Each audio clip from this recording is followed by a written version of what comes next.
Entirely possible. True. A couple of guys could have grabbed him and hauled him out to sea and drowned him. Yeah, and there. I mean, would they have like stripped him and then dressed him as a Speedo before or after they drowned him? I don't know, but I don't think that's what happened. But I've seen speculation of that. I mean, this story is just full of so many possibilities, and people seem to just get on fire about each and every one of them. Do you want to hear a ridiculous one? Yeah. That I stumbled upon.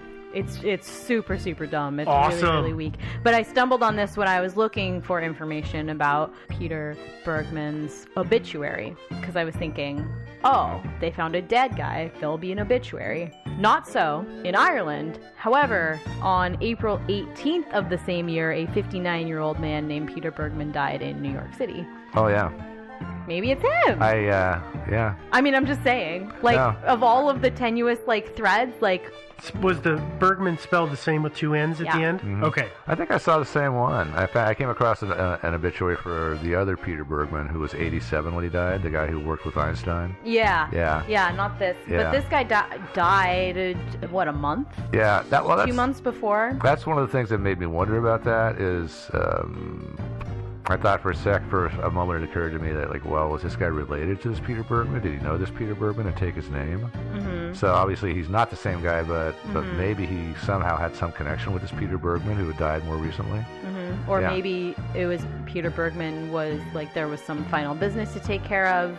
He got ill, he faked his own death, went over there, tried to, like, even more cover up who he was by affecting a very deep accent, giving a place of different, I don't know. Again, like I said, super dumb. Yeah, but I like it. But there's somebody actually who put that theory out there. Did you make that up yourself? No, I just made that up. Oh, okay, cool. Yeah. Well, you know, That's here's cool. another thing that I couldn't believe that nobody has looked into, and we don't here have the resources to do it. But that address that he gave in Vienna, it's an empty lot. Yeah. Chances are good it was not always an empty lot. Yeah. Yeah. And so it would be interesting to find out what was there before to then maybe, you know, if it was a house. see if there's Yeah. a string. Because it's weird to, like, just pull out of thin air, say, oh yeah, this is my address, and it just happens to be an empty lot. No, well, it's possible.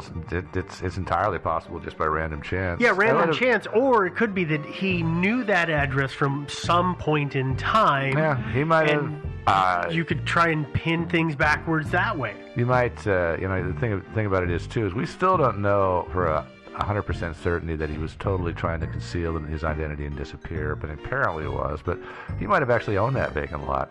Yeah. You know, I mean, I don't know if anybody bothered to check land ownership records. You can also... Seems like they would have. You'd think they would have, yeah. You can also check adjacent properties, too. And you can always, as you say, go back. I mean, stuff changes hands. Yeah. So, yeah. You know, I personally think that was probably mostly randomness. And that's probably the right answer. We could have done what I would have done, which is, you know, go to Google Street View and wait till you go and find an empty lot and then grab the address off of Street View. Mm-hmm. Yeah. Street View wasn't a thing yet.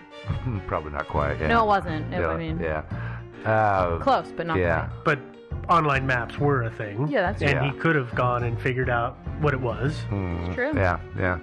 All right, well, anyway, that's it for the theories. I'm going to go for the money just because I like it better. But also because if you look at the contents of the bag when he leaves, most of his personal possessions would have been clothes. Almost all of them would have been clothes. Yeah. And so the bag would have had a nice roundy look to it. And instead, it looks like he's carrying something angular. A book or folders or something. Corners, with something that's got corners. Yeah, and so that's the other reason. Almost every time you see that bag, it's got something kind of squarish in it. Yeah. Yeah. Yeah, I don't know, man. It could be. It would also help explain why he was kind of startled when somebody came in. Yeah, maybe he was busy stuffing his purple bag full of cash. Yeah. Or maybe he was up to something worse. Who knows? You know, I mean, it could have been up to something embarrassing. That happens sometimes. Yeah. Because she did say in the film. She did say he had this look on his face like he was doing something he wasn't supposed to be doing. I'm undecided on this. I do not think that the whole thing was a giant suicide setup. I don't think that was the plan. But what happened really, I don't know. So you think his death was an accident then? Well, I don't think that he went there with this grand built-up scheme to then swim out to sea and disappear. I think I don't know that he died on purpose. It's entirely possible that he wanted to go swimming and was a weirdo about swimming at night and went too far. Swam out to sea too far. I mean, I don't know if either of you have done this, but it's very easy to be swimming and not realize how far you've gone, and then suddenly realize how tired you are. Oh, yeah. And I have thought I was going to drown before because I was positive I wasn't going to make it. Because I don't float. I sink like a rock. Yeah, and there's such things as riptides and currents and stuff like that, too. You know, there's all sorts of ways, but I don't think he intended to come back to shore alive, personally, because I mean he was out there really late, you know, and a long walk from town. It was miles from town, and you're gonna go for a swim. He didn't bring a towel with him, by the way. You're gonna go for a swim, and then, by the way, good luck getting transportation back to town. Yeah, I don't know. It's weird.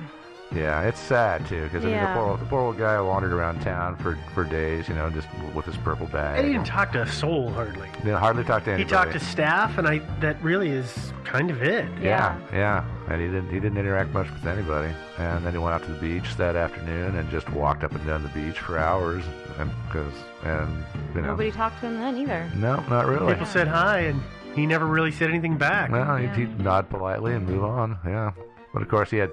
If he was planning on killing himself, he probably had bigger things on his mind.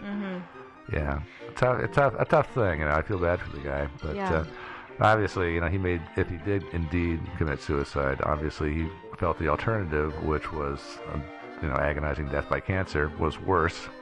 You know, and I guess I can't blame him. No, it's just too bad that he had to make that choice. Yeah. Yeah. Agreed. Well, okay. Anyway.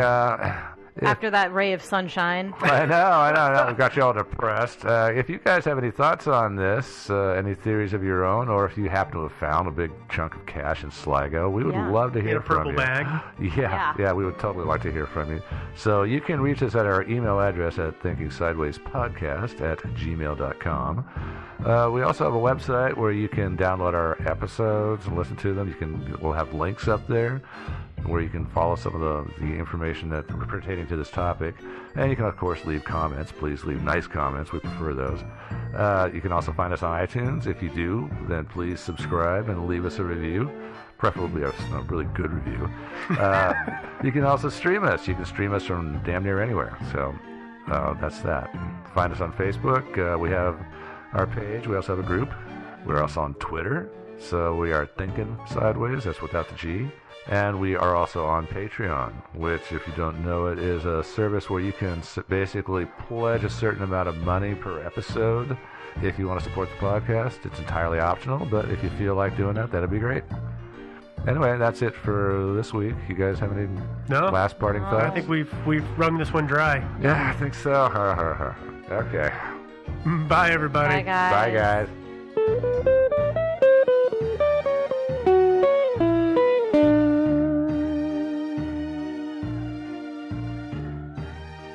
Thinking Sideways is not brought to you by the Tupac is Definitely Dead, So Stop Looking for Him Foundation. Instead, it's brought to you by CrimeCon 2017. We're going to be there. It's Friday, June 9th through Sunday, June 11th, 2017, obviously, at the Marriott in Indianapolis, Indiana, USA. There's going to be a lot of great guests, some really unique experiences. There's apparently going to be canine search dogs, so finally we'll get to understand what exactly they do. If you use the code Sideways20, you'll get 20% off your purchase, and there are some deals. You know, it gets more expensive the closer you get, so buy your tickets now. No, seriously, buy your tickets now. And then we'll be there and we'll get to meet you. So Sideways20 at crimecon2017.com. You can find links to that on our website as well. Just wanted to remind you, CrimeCon 2017. Woo! Thinking Sideways. I don't get it. I brought the aliens. You must unlearn what you have learned. I don't know. Stories of things we simply don't know the answer to. Hi there. Welcome to another episode of Thinking Sideways. I'm your host for this week, Joe, joined as usual by Devin? and Steve. and the team this week. We're going to tackle another really awesome mystery. First off, I'd like to thank Sean, who suggested this like 2 years ago at least. So thanks, Sean. Appreciate it. Kind of an interesting little story here. It is. It's fun. Agreed. Yeah, it began. Murder is fun. Oh, murder is always fun. Our listeners definitely think murder's fun, so... Yeah, I just picked up a book about the Victorians and murder and the evolution of the murder mystery, and the author, I think, sums it up very nicely, is that people really love murder, and this author of this book, it's called The Invention of Murder, and she describes it quite well. It's that people really love murder. It's like listening to a big rainstorm when you're inside your house and the heater's on and you're warm and snug and dry. Mm-hmm. That's what it's like. Murder's great when it's happening to somebody else. And it's really kind of true. I saw that book on your table, and that thing will hold your door open. It's a huge book. It's a big old book. It got a lot of great blurbs. There we go. Yeah, so that's a sign of success. It must be good. I'm only about 5 pages in so far, so we'll see.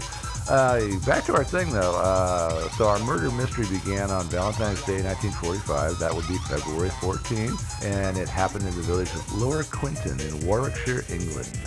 Lower Quinton is about 6 miles south of Stratford-upon-Avon, which you will all know as the birthplace of the Sex Pistols. That's the only thing. Yeah, that's all it's known for. Yep.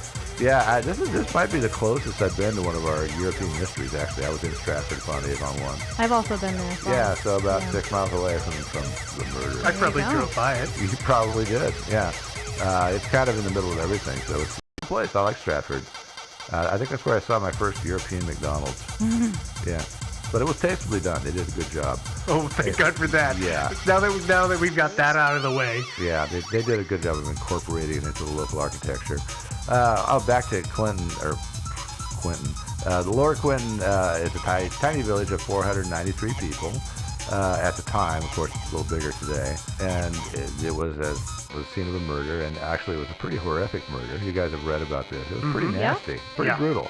On February 14th, 1945.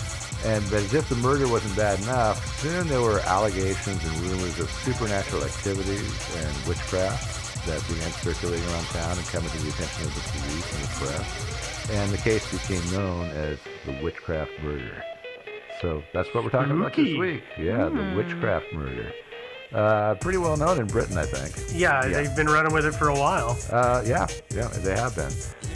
And Scotland Yard actually did a very extensive investigation of this murder, because originally there was a local constable called the Stratford Police to come and investigate, and they felt like they were in a little bit over their heads, so they called in Scotland Yard to investigate this, and guess who shows up but Robert Fabian, famed detective.